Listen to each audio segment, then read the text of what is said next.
কৈলাসহরে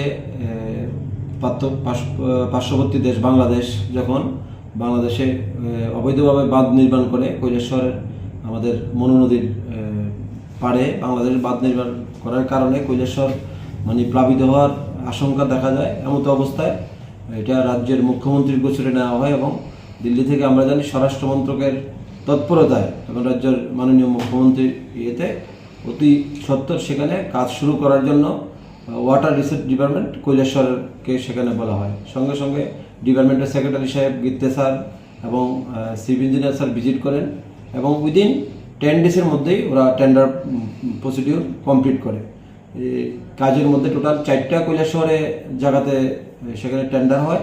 এর মধ্যে মাহি কনস্ট্রাকশনের নামে আমি 2টা কাজ পেয়েছি প্রায় 9 কিলোমিটার এবং আরও 2টা কাজ রাঙ্গাউটিতে সেখানে 4.5 কিলোমিটার কাজ এবং এয়ারফিল্ডের পাশে কৈলাসহরে দুর্গাপুর সোনামার এরিয়াতে সেখানেও প্রায় 4.5 কিলোমিটার কাজ আরেকটা এজেন্সি সেখানে কাজ করছে।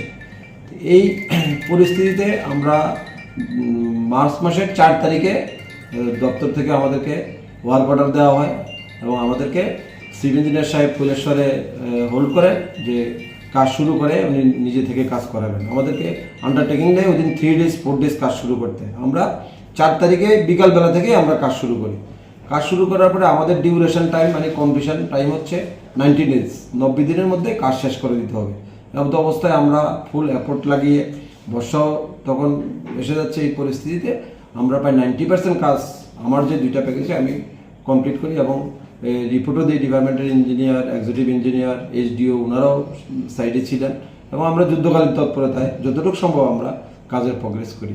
কিন্তু আজকে 3 মাসের ওয়ার্ক অর্ডার আজকে 5 মাস 6 মাস চলছে, এখন অবধি আমাদের অ্যাডমিনিস্ট্রেটিভ অ্যাপ্রুভেলই নেই। আমরা যখন পয়সার কথা বলি তখন জানতে পারি এই কাজের কোনো অ্যাডমিনিস্ট্রেটিভ অ্যাপ্রুভেল নেই। যখনই বলি দপ্তরে ফাইল আছে, চিফ ইঞ্জিনিয়ার স্যারের সঙ্গে যোগাযোগ করলে উনিও বলে ফাইল আন্ডার প্রসেস।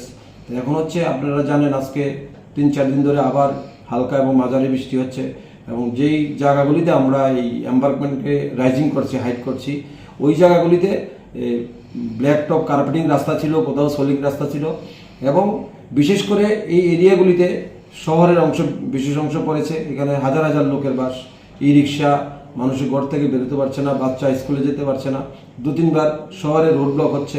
এটা বল মেসেজ যাচ্ছে যে ঠিকাদার কাজ করছে না। কিন্তু আমরা এখন এমন পর্যায়ে পড়েছি, আমরা একদিকে পয়সা পাইনি, পয়সা তো সেকেন্ডারি বিষয়, অ্যাডমিনিস্ট্রেটিভ অ্যাপ্রুভেল স্টিল না ওই কাজগুলির নেই। এখন আমরা 90% কাজ করার পরে এই বর্ষার ফলে রেইন কাট হচ্ছে, কাদা হয়ে যাচ্ছে, মানুষ ঘর থেকে বেরোতে পারছে না। আমি নিজেও শহরে থাকি, সকাল বিকাল লোক আসছে। গত এই 3-4 দিন আপনারা জানেন কৈলাসহরে সমস্ত জায়গাতে বৃষ্টি হচ্ছে, কোনো বাচ্চা স্কুলে যেতে পারে না, সেখানে ঘর থেকে ই রিক্সা বের করতে পারে না, ই রিক্সা চার্জ করতে পারে না, আবার ওরা বলছে শহরে রোড ব্লক করবে। এই পরিস্থিতির মধ্যে আমরা আপনাদের মাধ্যমে বিষয়টা সংশ্লিষ্ট দপ্তরকে জানাতে চাই আমরা এই পরিস্থিতির মধ্যে আছি এবং এটা অতি সত্বর অ্যাডমিনিস্ট্রেটিভ অ্যাপ্রুভেল দিয়ে আমাদেরকে পেমেন্টের ব্যবস্থা করে দিলে আমরা বাকি কাজটা করে যাতে মানুষের কষ্ট না হয় সেটা আমরা চেষ্টা করি।